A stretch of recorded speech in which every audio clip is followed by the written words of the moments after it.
القادر trial جو ہے وہ ایک دفعہ پھر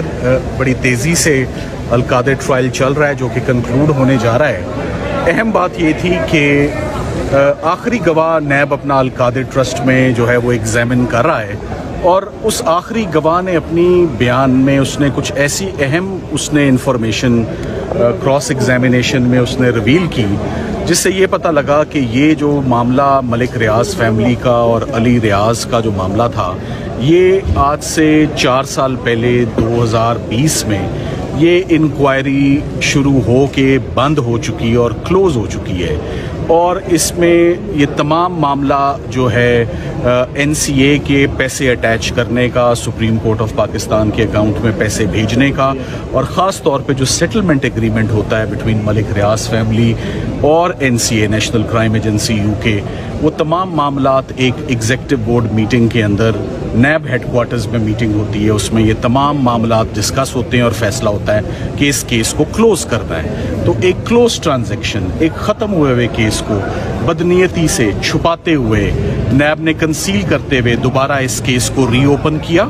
اور ری اوپن کرنے کے بعد اس کا ٹرائل بڑی تیزی سے چل رہا تھا. آج یہ بھی بات بہت اہم ہے کہ آنریبل ججز نے سپریم کورٹ کے آرڈر کا بھی حوالہ دے دیا ہے کہ فائنل ججمنٹ دینے سے تو ویسے بھی سپریم کورٹ نے روکا ہوا ہے. تو آئندہ تاریخ کے لیے بدھ کے لیے ہمارا 2 کیسز جو ہیں وہ لگے ہوئے ہیں. ایک جو بلگیری کا نیا کیس ہے وہ بھی فکسڈ ہے, اور یہ بھی فکس کر کے جج صاحب کو مزید کارروائی سے روک دیا گیا ہے, فیصلہ سنانے سے القادر میں روک دیا گیا ہے. اور اس کا مین وجہ جو اس گواہ نے PW35 جو تفتیشی افسر ہے القادر ٹرسٹ کا, اس کے اہم انکشافات جو ٹرائل میں اس نے کیے کہ یہ ایک معاملہ پہلے کلوز تھا, اب اس کو ہم نے ری اوپن کیا ہے. سو ایک کلوزڈ کیس کو دوبارہ ری اوپن کر کے پچھلے تمام حقائق کو چھپانا یہ فیئر ٹرائل کے منافی تھا. یہ کلیریفائی کر دیجیے گا کیا ٹرائل چلتا رہے گا اور صرف ڈیسیژن سے روکا گیا ہے؟ دیکھیں, اب ٹرائل اس لیے نہیں چل سکتا کیونکہ یہ ہے ہی آخری گواہ. تو مزید اس میں جب تک اب کارروائی اور اسلام آباد ہائی کورٹ فیصلہ نہیں دی, میں ساتھ ساتھ آپ کو یہ بھی بتاتا چلوں ہمارا کوئی ایسا پروگرام نہیں ہے کہ ہم اس کو بلا وجہ اس کو لنگر آن کریں یا سٹال کریں.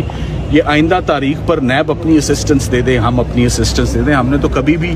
جب اسسٹنس کی بات ہوئی ہے ہمیشہ دی ہے. تو انشاءاللہ نیب آ جائے ہم آ جائیں گے, مگر مین بات یہ کہ بدھ والے دن جو نیچے القادر ٹرائل ہے اب اس میں فیصلہ سنانے سے ٹرائل کورٹ کو روک دیا گیا, اور سٹیج وہی آ چکی ہے جو فیصلہ سنانے والی ہے. یہ جج صاحبان نے اپنے آرڈر میں لکھا ہے اور سپریم کورٹ کا بھی حوالہ دیا ہے کہ فیصلہ سنانے سے تو سپریم کورٹ نے بھی روک رکھا ہے, اس کی بھی آج آرڈر میں اس کو حصہ بنایا. توشہ خانہ 2 بھی آج جو ہے اس میں توشہ خانہ 2 میں جی جوڈیشل کر دیا گیا ہے, اور توشہ خانہ 2 میں آپ مزید کارروائی پرسوں سن لیں گے کہ اس کی بھی ہم امید کرتے ہیں کہ توشہ خانہ 2 کا کیس کبھی شروع ہی نہیں ہو پائے گا, کیونکہ وہ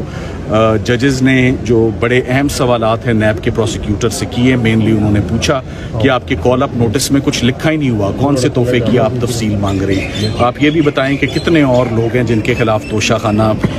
کے نیب نے کارروائی کی ہے, کن کن ڈگنیٹریز کو آپ نے شامل تفتیش کیا ہے, کسی کے خلاف ریفرنس فائل کیے ہیں, اور کس کس کو ملزم بنایا ہے. اور سب سے اہم بات کہ جب آپ نے پہلی تفتیش کی تھی گراف سیٹ کی جس میں 14 سال سزا ہوئی, تو تب آپ نے بلگیری کے سیٹ کو کیوں نہ آپ نے اس وقت تفتیش کی. سو نیب سے ایکسپیکٹ کیا جاتا تھا کہ وہ اسی وقت اسی سٹیج پر اپنی انکوائری کو مکمل کرتی. یہ چھوڑ کر کیوں رکھتا ہے ایک پارٹ کو, ایک سیگمنٹ کو, کہ جب ایک کیس سے بریت کا ٹائم آتا ہے, ریلیز کا ٹائم آتا ہے, تو اسی کا ایک چھوڑا ہوا ایک پارٹ, ایک سیگمنٹ کی بنیاد پر ایک نیا کیس